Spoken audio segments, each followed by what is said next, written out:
ವಾಪಸ್ ಬಂದು ಏನ್ ನೋಡ್ಬೇಕು? ನಮ್ಮ ಮುಖವನ್ನೇ ನೋಡ್ಬೇಕು. ನಮಗೇನ್ ಅನ್ಸದೆ? ಕನ್ನಡಿ ಒಳಗಡೆ ನನ್ನ ಮುಖ ಕಾಣಿಸ್ತಾ ಇದೆ ಅಂತ ನಮ್ಗೆ ಅನ್ಸದೆ, ಭ್ರಮೆ ಅಂತ. ಹೀಗೆ ಒಂದು ಅವರು ಈ ವಿವರಣೆ ಕೊಡ್ತಾರೆ. ಅಂದ್ರೆ ಬಿಂಬ ಬೇರೆ ಅಲ್ಲ, ಪ್ರತಿಬಿಂಬ ಬೇರೆ ಅಲ್ಲ.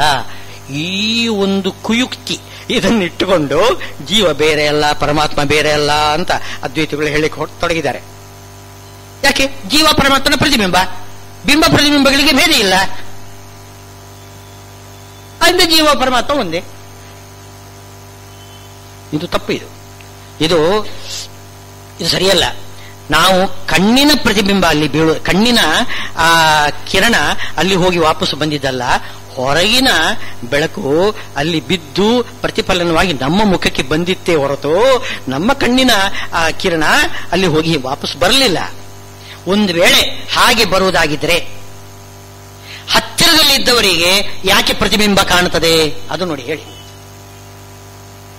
ಈಗ ನಮ್ಮ ಕಣ್ಣಿನ ಕಿರಣ ಕಣ್ಣಿಗೆ ತಾಗಿದೆ, ಅದು ವಾಪಸ್ ಬಂದು ನಮ್ಮ ಮುಖವನ್ನು ನೋಡಿದೆ. ನಮಗೆ ಭ್ರಮ ಏನು ಅಂತಂದ್ರೆ ಕನ್ನಡಿಯಲ್ಲಿ ನನ್ನ ಮುಖ ಕಾಣಿಸ್ತಾ ಇದೆ. ಹೀಗೆ ಹೇಳುವುದಾಗಿದ್ರೆ ಹತ್ತಿರದಲ್ಲಿ ಇನ್ನೊಬ್ಬ ಕೂತಿರ್ತಾನೆ, ಅವನು ನನ್ನ ಮುಖದ ಪ್ರತಿಬಿಂಬ ಅವನು ನೋಡ್ತಾನೆ. ಅದು ಹೇಗೆ ಹೇಳಿ? ಏಕಕಾಲದಲ್ಲಿ. ಆದ್ದರಿಂದ ಕನ್ನಡಿಯಲ್ಲಿ ಏನೋ ಒಂದು ಪ್ರಕಾಶ ಬೀಳ್ತದೆ, ಅಲ್ಲೇನೆ ವಾಪಸ್ ಬರುವುದಲ್ಲ, ಅಲ್ಲೇನೆ ಬೀಳುತ್ತದೆ. ಅದನ್ನು ಇನ್ನೊಬ್ಬ ನೋಡ್ತಾನೆ. ಅಲ್ಲಿ ಬೀಳುವುದೇ ಇಲ್ಲ, ವಾಪಸ್ ಬಂದ್ಬಿಡ್ತದೆ ಅಂತ ಹೇಳಿದ್ರೆ ಇನ್ನೊಬ್ಬರಿಗೆ ಹೇಗೆ ಅದು ಕಾಣಿಸ್ತದೆ ಅಂತ ಪ್ರಶ್ನೆ ಬರ್ತದೆ. ಆದ್ದರಿಂದ ಕನ್ನಡಿಯಲ್ಲಿ ಏನೋ ಒಂದು ಬಿದ್ದಿದೆ, ಒಂದು ಪರಿಣಾಮ ಆಗಿದೆ. ಹಾಗೆ ಇಲ್ಲಿಯೂ ಕೂಡ ಜೀವ ಪ್ರತಿಬಿಂಬ, ಜೀವ ಸ್ವರೂಪದಲ್ಲಿ ಪರಮಾತ್ಮನ ಪ್ರತಿಬಿಂಬ ಬಿದ್ದಿದೆ. ಅದು ಪರಮಾತ್ಮ ಅಲ್ಲ. ಪರಮಾತ್ಮ ಬೇರೆ, ಪ್ರತಿಬಿಂಬ ಬೇರೆ. ಹೇಳಬೇಕು ನೀವು. ಕನ್ನಡಿಯಲ್ಲಿ ನಮ್ಮ ಮುಖ ನೋಡ್ತೀವಲ್ಲ, ನಮ್ಮ ಮುಖ ನೋಡಿದ್ದಲ್ಲ, ಮುಖದ ಪ್ರತಿಬಿಂಬ ನೋಡಿದ್ದು. ಹೇಳ್ಕೊಳ್ತೇವೆ ನಾವು ಮುಖ ನೋಡಿಕೊಂಡಿವಿ ಅಂತ, ಅದು ವ್ಯವಹಾರ. ಅದು ಮುಖ ನೋಡ್ಕೊಂಡಿದ್ದಲ್ಲ, ಮುಖದ ಪ್ರತಿಬಿಂಬ ನೋಡ್ಕೊಂಡಿದ್ದು. ಅವರು ಅದನ್ನೇ, ಆ ವ್ಯವಹಾರವನ್ನೇ ಅದು ಮುಖ್ಯ ಅಂತ ಇಟ್ಕೊಂಡು ಏನೇನೋ ವಾದ ಮಾಡ್ಕೊಂಡು ಹೋಗ್ತಾರೆ. ತಪ್ಪದು. ಕನ್ನಡಿಯಲ್ಲಿ ಪ್ರತಿಬಿಂಬ ಬೀಳ್ತದೆ, ಪ್ರತಿಬಿಂಬ ಬೇರೆ, ಮುಖ ಬೇರೆ. ಆ ಪ್ರತಿಬಿಂಬ ನಾಶ ಆಗ್ತದೆ. ನಾನು ಈ ಕಡೆ ಬಂದುಬಿಟ್ರೆ ಪ್ರತಿಬಿಂಬ ನಾಶ ಆಯಿತು. ಹೀಗೇನೆ ಹೇಳಬೇಕು. ಹೀಗೆ ಪರಮಾತ್ಮನ ಪ್ರತಿಬಿಂಬ ಜೀವ ಅಂತ ಹೇಳಿದ ತಕ್ಷಣ ಪರಮಾತ್ಮ ಜೀವ ಒಂದೇ ಆಗುವುದಿಲ್ಲ. ಪರಮಾತ್ಮ ಬೇರೆ, ಜೀವ ಬೇರೆ. ಪರಮಾತ್ಮನ ಪ್ರತಿಬಿಂಬ. ಹಾಗಿದ್ರೆ ಪ್ರತಿಬಿಂಬ ಅಂತ ಕರೆದ್ರಲ್ಲ, ಯಾಕೆ ಹಾಗೆ ಕೇಳಿದ್ರಿ? ಇಲ್ಲೆಲ್ಲ ಏನು ಕನ್ನಡಿ ಹಾಗೆ ಪ್ರತಿಬಿಂಬ ಬಿದ್ದಿದೇನು? ವಾಸ್ತವವಾಗಿ ಪ್ರತಿಬಿಂಬ ಬಿದ್ದಿದೇನು? ಹಾಗೇನಿಲ್ಲ. ಪರಮಾತ್ಮ ಅದರೊಳಗೆ ಇದ್ದಾನೆ. ಜೀವ ಸ್ವರೂಪ ಶರೀರ, ಸ್ವರೂಪ ಶರೀರದಲ್ಲಿ ಭಗವಂತ ಒಳಗಡೆ ಇದ್ದಾನೆ. ಅಲ್ಲಿ ಪ್ರತಿಬಿಂಬ ಬೀಳುವುದು ಅಂತಂದ್ರೆ ಏನು ಹೇಳ್ತಿದ್ರಿ? ಏನು ಸರಿಯಾಗುವುದಿಲ್ಲ ಅಂತಂದ್ರೆ ಅದಕ್ಕೆ ಶಾಸ್ತ್ರಕಾರರು ಹೇಳ್ತಾರೆ, ಇಲ್ಲಿ ಪ್ರತಿಬಿಂಬ ಶಬ್ದ ಬಿಂಬ ಪ್ರತಿಬಿಂಬವಾಗಿ ಅಲ್ಲಿ ಪ್ರತಿಫಲಿಸುವುದು, ಆ ಒಂದು ಮೆಕ್ಯಾನಿಸಮ್ ಹೇಳ್ತೇವಲ್ಲ ನಾವು, ಅದನ್ನ ಇಟ್ಕೋಬೇಡಿ. ಅಲ್ಲಿ ಏನು ಪ್ರತಿಬಿಂಬ ಬಿದ್ದಿದೆ, ಪ್ರತಿಬಿಂಬ ಅಂತ ಒಂದು ಕಾಣಿಸ್ತಾ ಇದೆಯಲ್ಲ, ಅದು ಜೀವ. ಜೀವನನ್ನು ಪ್ರತಿಬಿಂಬ ಅಂತ ಕರೀಲಿಕ್ಕೆ ಕಾರಣ ಏನು ಅಂತಂದ್ರೆ, ಲೋಕದಲ್ಲಿ ಪ್ರತಿಬಿಂಬ ಬಿಂಬಕ್ಕೆ ಅಧೀನವಾಗಿರ್ತದೆ, ಬಿಂಬಕ್ಕೆ ಸದೃಶವಾಗಿರ್ತದೆ ಅಲ್ವೇ? ನಮ್ಮ ಮುಖ ಕನ್ನಡಿಯಲ್ಲಿ ಕಾಣುವುದುಂಟಲ್ಲ, ನಮ್ಮ ಮುಖನೇ ಕಾಣ್ತದೆ ಹೊರತು ಬೇರೇನು ಅಲ್ಲಿ ಕಾಣಿಸುವುದಿಲ್ಲ. ಮುಖದ ಆಕಾರವೇ ಅಲ್ಲಿ ಕಾಣಿಸ್ತದೆ. ಮುಖ ಹೇಗಿರ್ತದೋ ಹಾಗಿಲ್ಲಿ ಆಕಾರ ಕಾಣಿಸ್ತದೆ. ಇನ್ನು ಅದರಲ್ಲಿ ಕನ್ನಡಿಯಲ್ಲಿ ವ್ಯತ್ಯಾಸ ಆಯಿತು ಅಂತಂದ್ರೆ ವಿಕಾರವಾಗಿಯೂ ಕಾಣಿಸ್ಬೋದು, ವಿಕಾರವಾಗಿ ಕಾಣಿಸ್ಬೋದು ಬೇಕಾದ್ರೆ. ಅಂತೂ ವಿಕಾರವಾಗಿ ಕಂಡ್ರೂ ಕೂಡ ಈ ಮುಖಕ್ಕೂ ಆ ಪ್ರತಿಫಲನಕ್ಕೂ ಸಾದೃಶ್ಯ ಅಂತೂ ಒಪ್ಪಿಕೊಳ್ತೀರಾ? ಇದೆ. ಪೂರ್ತಿ ಸಾದೃಶ್ಯ ಅಲ್ಲ, ಸ್ವಲ್ಪ ಸಾದೃಶ್ಯ, ಸ್ವಲ್ಪ ಸಾದೃಶ್ಯ. ಮುಖದ ಪೂರ್ತಿ ಸಾದೃಶ್ಯ ಕನ್ನಡಿಯಲ್ಲಿರತಕ್ಕಂತಹ ಪ್ರತಿಬಿಂಬಕ್ಕೆ ಇಲ್ಲ. ಪೂರ್ತಿ ಸಾದೃಶ್ಯ ಅಂತಂದ್ರೆ ನೀವು ಹೇಗೆ ಹೇಳ್ತೀರಿ? ಇದು ಆ ಕಡೆ ನೋಡ್ತಾ ಇದೆ, ಅದು ಈ ಕಡೆ ನೋಡ್ತಾ ಇದೆ. ನೋಡಿ, ಮುಖ ಈ ಕಡೆ ನೋಡ್ತಾ ಇದ್ರೆ ಪ್ರತಿಬಿಂಬ ಈ ಕಡೆ ನೋಡ್ತಾ ಇದೆ. ವ್ಯತ್ಯಾಸ ಬಂತೋ ಇಲ್ವೋ? ವ್ಯತ್ಯಾಸಗಳು ಇದ್ದೇ ಇರ್ತದೆ. ವ್ಯತ್ಯಾಸಗಳು ಇದ್ದ ತಕ್ಷಣ ಪ್ರತಿಬಿಂಬ ಅಲ್ಲ ಅಂತ ಅನ್ನಬಾರದು.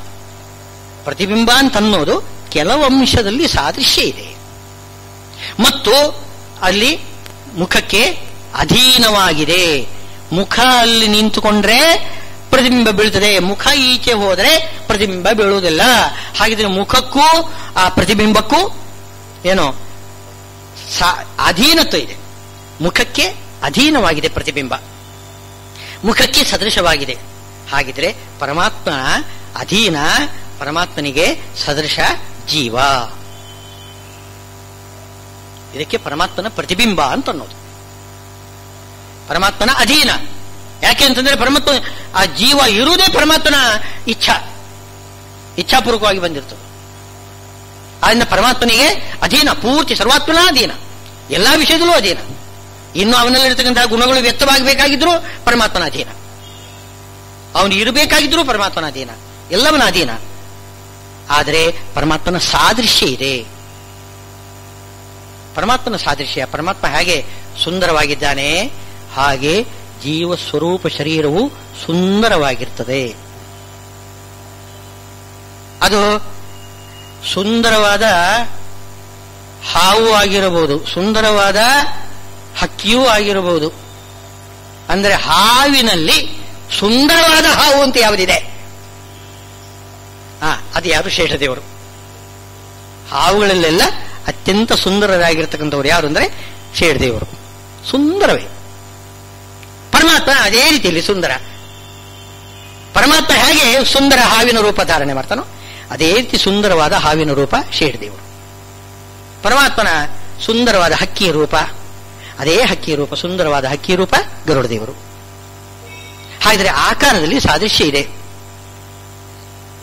ಇನ್ನು ನೀವೊಂದು ಪ್ರಶ್ನೆ ಖಂಡಿತವಾಗಿ ಹಾಕ್ತೀರಿ, ಏನು ಅಂತಂದ್ರೆ ಯಾವ ಆಕಾರನೂ ಇಲ್ಲ, ಯಾವ ಗುಣವೂ ಇಲ್ಲ, ಎಲ್ಲ ದುರ್ಗುಣ, ಎಲ್ಲ ದುಷ್ಟ ಆಕಾರ ಯಾವುದು ಅಂದ್ರೆ ದಾನವರು, ತತ್ರಾಪಿ ಕಲಿ, ಅವನಲ್ಲಿ ಏನು ಸಾದೃಶ್ಯ ಹೇಳ್ತೀರಿ ಅಂತ. ಆಕಾರವೇ ಇಲ್ಲ. ಆಕಾರ ಪರಮಾತ್ಮನ ಆಕಾರ ಎಲ್ಲಿ? ಆ ಕಲಿ ಮುಂತಾದ ದಾನವರ ಆಕಾರ ಎಲ್ಲಿ? ಪರಮಾತ್ಮನ ಆನಂದಾದಿ ಗುಣಗಳಲ್ಲಿ ಕಲಿಯಲ್ಲಿ ಆನಂದದ ಹೆಸರೇ ಇಲ್ಲ, ಬರೀ ದುಃಖ. ಪರಮಾತ್ಮನಲ್ಲಿ ದುಃಖನೇ ಇಲ್ಲ. ಹೀಗಿದ್ರೆ ಹೇಗೆ ಸಾದೃಶ್ಯ ಹೇಗೆ ಹೇಳ್ತೀರ? ಇದೊಂದು ಪ್ರಶ್ನೆ ಬಂದೇ ಬರ್ತದೆ. ಅದಕ್ಕೆ ಉದಾಹರಣೆ ಬರೀ ನೀವು ಕನ್ನಡಿ ಮಾತ್ರ ತಗೋಬೇಡಿ. ನೀವು ಪ್ರತಿಬಿಂಬಕ್ಕೆ ಇನ್ನೊಂದು ಉದಾಹರಣೆ ಕೊಡ್ತೀವಿ ನಾವು ಪ್ರತಿಬಿಂಬಕ್ಕೆ. ಯಾವುದು ಅಂದ್ರೆ ನಮ್ಮ ಕರಿ ನೆರಳು, ನೆಲದ ಮೇಲೆ ನಮ್ಮ ಕರಿ ನೆರಳು ಬೀಳ್ತದೆ ನೋಡಿ, ಅದಕ್ಕೆ ಆಕಾರ ಎಲ್ಲೆಲ್ಲೋ ಇರ್ತದೆ, ಏನೇನೋ ಇರ್ತದೆ ಆಕಾರ. ಅಲ್ಲಿ ಕಣ್ಣು ಮೂಗು ಬಾಯಿ ಎಂಬುದು ಇಲ್ಲವೇ ಇಲ್ಲ, ಬರೀ ನೆರಳು, ಏನಿಲ್ಲ ಅದರಲ್ಲಿ. ಕಪ್ಪಗಿರ್ತದೆ. ಇವನು ಒಳ್ಳೆ ಸುಂದರ ಕೆಂಪಗೆ ಚೆನ್ನಾಗಿ ಇದ್ದಾನೆ, ಆ ನೆರಳು ಕಪ್ಪಾಗಿರ್ತದೆ, ಏನ್ ಚೆನ್ನಾಗಿರೋದಿಲ್ಲ. ಅದರಲ್ಲಿ ಗುಣನೂ ಇರುವುದಿಲ್ಲ, ಯಾವ ಗುಣನೂ ಇಲ್ಲ, ಸುಮ್ಮನೆ ಒಂದು ಏನೋ ಅದಕ್ಕೆ ಅಧೀನವಾಗಿದೆ ಇಷ್ಟೇ. ನಮಗೆ ಅಧೀನವಾಗಿ ನಮ್ಮ ನೆರಳು ಇರ್ತದೆ, ನಾವು ಹೋದಾಗ ನಮ್ಮ ಹಿಂದೆ ಬರ್ತದೆ. ಹೀಗೆ ಯಾವುದಾದ್ರೂ ಒಂದು ರೀತಿಯಿಂದ ಏನೋ ಸಾಮ್ಯವನ್ನು ಹೇಳಬೇಕು, ಯಾವುದಾದ್ರೂ ಒಂದು ರೀತಿಯಿಂದ ಸಾಮ್ಯ. ಅಲ್ಲಿ ಆನಂದ ಇದ್ರೆ ಇಲ್ಲಿ ದುಃಖ ಇದೆ, ಅದು ಒಂದು ಗುಣ, ಇದು ಒಂದು ಗುಣ. ಅದು ಗುಣ ದುರ್ಗುಣನೂ ಆಗ್ಬೋದು, ಸುಗುಣನೂ ಆಗ್ಬೋದು. ಅದು ಒಂದು ಗುಣ, ಇದೊಂದು ಗುಣ. ಸಾದೃಶ್ಯ ಬಂದ್ಬಿಡ್ತು, ಗುಣತ್ವೇನ ಸಾದೃಶ್ಯ. ಪರಮಾತ್ಮನ ಜ್ಞಾನ ಅದು ಯಥಾರ್ಥ ಜ್ಞಾನ, ಸರ್ವ ವಿಷಯಕವಾದ ಸರ್ವಜ್ಞನಾಗಿದ್ದಾನೆ. ಇವನು ಪೂರ್ತಿ ಭ್ರಮೆ, ಏನು ಕಲೆಯಲ್ಲಿರತಕ್ಕಂತಹ ಜ್ಞಾನ ಪೂರ್ತಿ ಭ್ರಮೆ, ಅದರಲ್ಲಿ ಯಥಾರ್ಥ ಜ್ಞಾನವೇ ಇಲ್ಲ. ಆದರೆ ಜ್ಞಾನ ಹೋದೇ ಅಲ್ವೇ? ಒಪ್ಪಿಕೊಂಡಿದ್ದೀರಾ? ಅಸಾಕು. ಸಾದೃಶ್ಯ ಬಂದರೆ ಸರಿ, ಕಿಂಚಿತ್ ಸಾದೃಶ್ಯ. ಹಾಗೆ ನೋಡ್ಲಿಕ್ಕೆ ಹೋದರೆ ಎಲ್ಲಿದೆ? ಬ್ರಹ್ಮಾದಿ ದೇವತೆಗಳಲ್ಲಿಯೂ ಕೂಡ ಪರಮಾತ್ಮನ ಸಾದೃಶ್ಯ ಹೇಳಿ. ಗಗನಂ ಗಗನಾಕಾರಂ ಸಾಗರ ಸಾಗರೋಪಮಃ. ಭಗವಂತನಿಗೆ ಸದೃಶ ಭಗವಂತನೇ ಹೊರತು ಇನ್ಯಾರೂ ಇಲ್ಲ. ಉಳಿದವರಲ್ಲಿ ಏನಾದರೂ ಹೇಳಿದರೆ ಬರೀ ಶಬ್ದ ಮಾತ್ರ, ಸಾದೃಶ್ಯ ಹೇಳಲಿಕ್ಕೆ ಬರುವುದಿಲ್ಲ. ಆದರೂ ಅಂಥ ಸಾದೃಶ್ಯನೂ ಕೂಡ ಇಲ್ಲದೆ ಹೋಗ್ಬೋದು ಕೆಲವರಲ್ಲಿ. ಆದ್ರಿಂದ ಯತ್ಕಿಂಚಿತ್ ಸಾದೃಶ್ಯ, ಅದರ ಜೊತೆಗೆ ಸರ್ವಾತ್ಮನ ಅಧೀನತ್ವ, ಇದು ಮುಖ್ಯ. ನಮಗೆ ಇಲ್ಲಿ ಪ್ರತಿಬಿಂಬ ಅಂತ ಹೇಳುವುದರ ಅಭಿಪ್ರಾಯ ಏನು ಅಂತಂದ್ರೆ ಪರಮಾತ್ಮನ ಪ್ರತಿಬಿಂಬ ಅಂತಂದ್ರೆ ಪರಮಾತ್ಮನಿಗೆ ಅಧೀನ ಜೀವ, ಸರ್ವಾತ್ಮನ ಪರಮಾತ್ಮನಿಗೆ ಅಧೀನ. ಆದ್ದರಿಂದ ಪರಮಾತ್ಮನನ್ನು ಪೂಜೆ ಮಾಡಬೇಕು. ಪರಮಾತ್ಮನ ಪೂಜಾ ರೂಪವಾಗಿ ಯುದ್ಧವನ್ನು ಮಾಡಬೇಕು. ಅರ್ಜುನ ಆ ರೀತಿ ಪರಮಾತ್ಮನ ಉಪಾಸನೆ ಮಾಡಬೇಕು. ತನ್ನ ಬಿಂಬರೂಪಿ ಇದ್ದಾನಲ್ಲ, ಅವನು ಪ್ರತಿಬಿಂಬ. ಅರ್ಜುನ ಪ್ರತಿಬಿಂಬ, ಕೃಷ್ಣ ಬಿಂಬರೂಪನಾಗಿರ್ತಕ್ಕಂತಹ ಕೃಷ್ಣನ ಉಪಾಸನೆ ಮಾಡಬೇಕು. ಅರ್ಜುನ ಪ್ರತಿಬಿಂಬನಾಗಿರ್ತಕ್ಕಂಥವನು. ಅದಕ್ಕೆ ಬಿಂಬಮೂರ್ತಿ ಆಜ್ಞಾ ಮಾಡ್ತಾ ಇದ್ದಾನೆ. ಬಿಂಬಮೂರ್ತಿ ಆಜ್ಞಾ ಮಾಡ್ತಾ ಇದ್ದಾನೆ ಕೃಷ್ಣನಿಗೆ. ಹೇಳ್ಬೋದು ನೀವು ಬಿಂಬಮೂರ್ತಿ ಒಳಗಡೆ ಇರೋದು, ಹೊರಗಡೆ ಎಲ್ಲಿ ಬಂದಿದ್ದಾನೆ, ಹೊರಗಡೆ ಬಂದ್ಬಿಟ್ರೆ ಪ್ರತಿಬಿಂಬ ಇಲ್ಲ ಅಂತ ಆಗಿಬಿಡ್ತದಲ್ಲ. ಇಲ್ಲ, ಅಲ್ಲಿ ಒಳಗಡೆ ಇರತಕ್ಕಂತಹ ಬಿಂಬಮೂರ್ತಿ ಬೇರೆ ಅಲ್ಲ, ಹೊರಗಡೆ ನಿಂತಿರತಕ್ಕಂತಹ ಕೃಷ್ಣ ಬೇರೆ ಅಲ್ಲ. ಅಚಿಂತ್ಯ ಶಕ್ತಿಯಿಂದ ಅವನು ಹೊರಗಡೆ ನಿಂತಿದ್ದಾನೆ, ಒಳಗಡೆ ಇಲ್ಲ ಅಂತ ಹೇಳಬಾರದು. ಒಳಗಡೆ ಇರತಕ್ಕಂತಹ ಋಷಿಕೇಶ ಅಂತ ಅದಕ್ಕೆ ಕರೆದಿದ್ದು. ಕೃಷ್ಣನನ್ನು ಋಷಿಕೇಶ ಅಂತ ತುಂಬಾ ಕರೀತಾ ಇದ್ದಾರೆ. ಋಷಿಕೇಶ ಅಂದ್ರೆ ಅರ್ಥವೇನು? ಋಷಿಕ ಅಂದ್ರೆ ಇಂದ್ರಿಯಗಳು, ಇಂದ್ರಿಯಗಳಿಗೆ ನಿಯಾಮಕನಾಗಿರ್ತಕ್ಕಂತಹ ಬಿಂಬಮೂರ್ತಿ. ಅವನು ನಮಗೆ ಆಜ್ಞಾ ಮಾಡ್ತಾನೆ. ಇದು ಬಿಂಬೋಪಾಸನೆ. ಅರ್ಜುನ ಬಿಂಬೋಪಾಸನೆ ಮಾಡಬೇಕು ಎಂಬುದಾಗಿ ಪರಮಾತ್ಮ ಈಗ ಆಜ್ಞಾ ಮಾಡ್ತಾ ಇದ್ದಾನೆ. ಯುದ್ಧ ಯಜ್ಞ ಇದೆಯಲ್ಲ, ಅದು ಒಂದು ರೀತಿ ಬಿಂಬೋಪಾಸನೆ. ನಾವು ಮಾಡ್ತಕ್ಕಂತಹ ಎಲ್ಲಾ ಕರ್ಮಗಳು ಬಿಂಬನಿಗೆ ಅರ್ಪಿತ. ನಾವು ಸ್ಮರಣೆ ಮಾಡುವ ಸಂಕಲ್ಪ ಮಾಡ್ತೇವೆ, ಲಕ್ಷ್ಮೀನಾರಾಯಣ ಪ್ರೇರಣೆಯ ಲಕ್ಷ್ಮೀನಾರಾಯಣ ಪ್ರೀತ್ಯರ್ಥಂ ಅಂತ ಹೇಳ್ತೇವಲ್ಲ. ಎಲ್ಲೋ ಅಲ್ಲಿ ಕ್ಷೀರಸಾಗರದಲ್ಲಿ ಇರತಕ್ಕಂತಹ ಲಕ್ಷ್ಮೀನಾರಾಯಣ ಪ್ರೇರಣೆ ಮಾಡಿದ್ದಾನೆ, ಆಗಲ್ಲ. ಒಳಗಡೆ ಬಿಂಬಮೂರ್ತಿಯಾಗಿ ಒಳಗಡೆ ನಿಂತಿರತಕ್ಕಂತಹ ಭಗವಂತ ನನಗೆ ಪ್ರೇರಣಾ ಮಾಡಿದ್ದಾನೆ, ಅವನ ಪ್ರೀತ್ಯರ್ಥವಾಗಿ ನಾನು ಈ ಕರ್ಮವನ್ನು ಮಾಡ್ತಾ ಇದ್ದೇನೆ. ಹೀಗೆ ಸಂಕಲ್ಪ ಮಾಡಿ ಆ ಬಿಂಬಮೂರ್ತಿಗೇನೆ ಅಭೇದವನ್ನು ಚಿಂತನೆ ಮಾಡಬೇಕು. ಅಲ್ಲ, ನೀವು ಹೇಳ್ಬೋದು ಇದು ರಾಮದೇವರ ಪೂಜೆ ಮಾಡೋದು, ನರಸಿಂಹದೇವರ ಪೂಜೆ ಮಾಡೋದು, ಇವರೆಲ್ಲ ಪೂಜೆ ಮಾಡಿ ನಾವು ಕೃಷ್ಣ ಮಾಡ್ಬಿಡ್ತೇವಲ್ಲ ಅಂದ್ರೆ, ಅಲ್ಲಿಯೂ ಕೂಡ ನಾವು ಏನು ಚಿಂತನೆ ಮಾಡಬೇಕು ಅಂದ್ರೆ, ಲಕ್ಷ್ಮೀ ನರಸಿಂಹನ ಪೂಜಾ ಮಾಡಿ ಆ ಪೂಜಾವನ್ನು ಸಮರ್ಪಣೆ ಮಾಡುವಾಗ ಆ ಲಕ್ಷ್ಮೀ ನರಸಿಂಹ ಬೇರೆ ಅಲ್ಲ, ನನ್ನ ಬಿಂಬಮೂರ್ತಿ ಬೇರೆ ಅಲ್ಲ, ಅಂಥ ಬಿಂಬಮೂರ್ತಿಗೆ ನಾನು ಸಮರ್ಪಣೆ ಮಾಡ್ತೇನೆ. ಹೀಗೆ ಬಿಂಬನ ಪೂಜಾ ಮಾಡಬೇಕು. ಆದ್ರಿಂದ ಅವನು ಬಿಂಬ ಪ್ರತಿಬಿಂಬ ಭಾವವನ್ನು ಇಲ್ಲಿ ಹೇಳ್ತಾ ಶ್ರೀಕೃಷ್ಣ ಅಪ್ರಮೇಯಸ್ಯ, ಅಪ್ರಮೇಯ ಶಬ್ದಕ್ಕೆ ಅರ್ಥವೇನು ಅಂತಂದ್ರೆ ರಾಯರು ಅರ್ಥ ಬರೀತಾರೆ, ಅಪ್ರಮೇಯನಾಗಿರತಕ್ಕಂಥ ಭಗವಂತನ ಪ್ರತಿಬಿಂಬ. ನಾವು ಹೇಳುದಿಲ್ಲ, ಒಂದು ಈ ಚಿತ್ರ ನೋಡಿದರೆ ಇದು ಶ್ರೀಗಳವರ ಚಿತ್ರ ಅಂತ ಹೇಳ್ತೀವಿ. ಇದು ಶ್ರೀಗಳವರು, ಪೇಜಾವರ ಶ್ರೀಗಳವರು. ಅದು ಚಿತ್ರವನ್ನು ನಾವು ಶ್ರೀಗಳವರು ಅಂತಂತೇವೆ. ಫೋಟೋ ತೋರಿಸಿದ್ರೆ ಇದು ಯಾರಪ್ಪ, ಇದು ನಾನು ಅಂತಂತೇವಲ್ಲ. ಬಿಂಬ ಪ್ರತಿಬಿಂಬ ಭಾವ ಬಂದ್ರೆ ಸಾಕು, ನಾನು ಅಂತ ಹೇಳ್ಬಿಡ್ತೇವೆ ನಾವು. ಅಭೇದ ಇಲ್ಲ, ಬಿಂಬ ಪ್ರತಿಬಿಂಬಗಳಿಗೆ ಅಭೇದ ಇಲ್ಲ, ಆದರೆ ಅಭೇದ ವ್ಯವಹಾರ ಇದೆ. ಆದ್ದರಿಂದ ಇಲ್ಲಿ ಅಪ್ರಮೇಯಸ್ಯ, ಅಪ್ರಮೇಯನಾಗಿರ್ತಕ್ಕಂತಹ ಭಗವಂತನ ಪ್ರತಿಬಿಂಬನಾಗಿರ್ತಕ್ಕಂತಹ ಜೀವ ಅವನು. ಅಪ್ರಮೇಯ ಶಬ್ದಕ್ಕೆ ಅರ್ಥವೇನು? ಸರ್ವಗತನಾಗಿರ್ತಕ್ಕಂತಹ ಭಗವಂತ. ಸರ್ವಗತನಾದ್ದರಿಂದ ಅವನು ನಿತ್ಯನಾಗಿ ಬಿಂಬಮೂರ್ತಿಯಾಗಿ ಪ್ರತಿಬಿಂಬನಾದ ಜೀವನನ್ನು ಕಾಪಾಡ್ತಾ ಇದ್ದಾನೆ ಅಂತ ಇಷ್ಟು ಅರ್ಥ ಅಪ್ರಮೇಯಸ್ಯ ಎಂಬ ಶಬ್ದದಿಂದ ತಗೋಬೇಕು ಅಂತ ಶ್ರೀಮದ್ ಆಚಾರ್ಯರು ಗೀತಾ ಭಾಷ್ಯದಲ್ಲಿ ಎಂಥ ಅರ್ಥವನ್ನು ಕೊಡ್ತಾರೆ. ಗೀತಾ ಭಾಷ್ಯ, ಗೀತಾ ತಾತ್ಪರ್ಯದಲ್ಲಿ ಇಂಥ ಅದ್ಭುತವಾಗಿರತಕ್ಕಂತಹ ರಹಸ್ಯಭೂತವಾಗಿರತಕ್ಕಂತಹ ಅರ್ಥಗಳನ್ನು ನಮಗೆ ಕೊಡ್ತಾ ಇದ್ದಾರೆ. ಟೀಕಾರಾಯರು ಅದನ್ನು ಟೀಕೆಯಲ್ಲಿ ವರ್ಣನೆ ಮಾಡ್ತಾರೆ. ರಾಯರು ಗೀತಾ ವಿವೃತ್ತಿಯಲ್ಲಿ ಅದನ್ನು ನಮಗೆ ಸ್ಪಷ್ಟ ತಿಳಿಸಿಕೊಡ್ತಾ ಇದ್ದಾರೆ. ಅದನ್ನು ಓದಿದ್ರೆ ನಾವು ಮಾಡತಕ್ಕಂತಹ ಎಲ್ಲಾ ಕರ್ಮಗಳಿಗೂ ಕೂಡ ಸಾರ್ಥಕ್ಯ ಬರ್ತದೆ. ಸುಮ್ಮನೆ ಕರ್ಮ ಮಾಡಿ ಏನು ಉಪಯೋಗ? ಈಗ ಗಂಗೆಯ ನದಿಯಲ್ಲಿ ಮೀನುಗಳು ಇರ್ತವೆ, ಏನು ಗಂಗಾ ಸ್ನಾನ ಫಲ ಸಿಗ್ತದೇನು ಅವುಗಳಿಗೆ? ಇಲ್ಲ.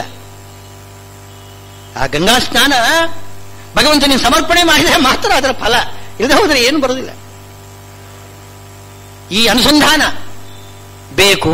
ಈ ಅನುಸಂಧಾನದಿಂದ ನೀನು ಯುದ್ಧ ಯಜ್ಞ ಮಾಡು ಎಂಬುದಾಗಿ ಶ್ರೀಕೃಷ್ಣ ಅರ್ಜುನನಿಗೆ ಉಪದೇಶ ಕೊಡ್ತಾನೆ. ನಿನ್ನ ಸುಖಕ್ಕಾಗಿ ನೀನು ಯುದ್ಧ ಮಾಡಬೇಡ. ನೀನು ಮಾಡಬೇಕಾದ್ದು ಏನು ಅಂತಂದ್ರೆ ಭಗವಂತನ ಪೂಜಾ ರೂಪವಾಗಿ ನೀನು ಇದನ್ನು ಮಾಡಬೇಕು. ಈ ರೀತಿ ಉಪದೇಶ ಕೊಡ್ತಿದ್ದಾನೆ ಅಂತನ್ನುವಲ್ಲಿಗೆ ಇಂದಿನ ಪ್ರವಚನ ಶ್ರೀಕೃಷ್ಣಾರ್ಪಣಮಸ್ತು.